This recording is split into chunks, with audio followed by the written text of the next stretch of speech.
জমিনে তুমি নৌকা চালাবে। হযরত নূহ আলাইহিস সালাতু ওয়াস সালামের সাথে তারা ঠাট্টা বিদ্রূপ করতে শুরু করলো।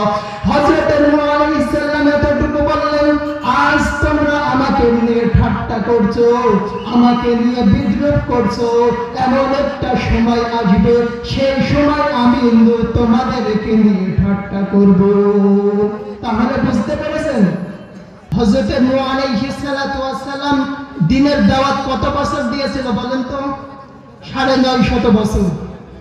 হাতে গুনে ৪০ জন পুরুষ ৪০ জন মহিলা ঈমান এনেছিল। সম্মানিত প্রিয় হাজিরিন, আল্লাহ পাক রব্বুল আলামিন হযরত নূহ আলাইহিস সালাতু ওয়াস সালামকে বললেন, ওগো পয়গম্বর, আপনি এভাবে যদি কিয়ামত পর্যন্ত দ্বীনের দাওয়াত দিতে থাকেন, তবুও আর কোন ব্যক্তি ঈমান আনবে না, আল্লাহ পাক রব্বুল আলামিনের কাছে হযরত নূহ আলাইহিস সালাতু ওয়াস সালাম দোয়া করলেন, ওয়া ক্বালা নূহুর রাব্বি লা তাযার আলাল আরদি মিনাল কাফিরিনা দাইয়ারা।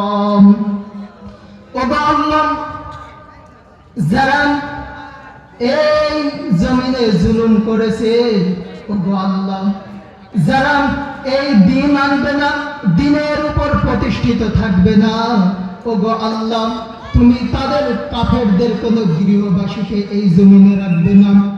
হযরত নূহ আলাইহিস সালাতু ওয়াস সালাম আল্লাহ পাক রব্বুল আলামিনের কাছে দোয়া করতে দেরি হলো, আল্লাহ পাক রব্বুল আলামিন দোয়া কবুল করতে দেরি করলেন না।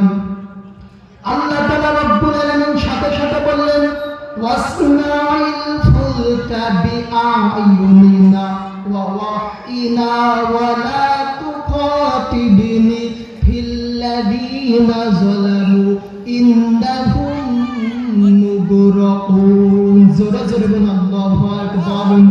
আল্লাহ তাআলা রব্বুল আলামিন বললেন, তুমি আমার তত্ত্বাবধানে আছো, আর যারা তোমার সাথে, আর যারা কুফরি করেছে, আর যারা আমাকে অস্বীকার করেছে, তাদের ব্যাপারে তুমি আমার সাথে কিছু বলবে না।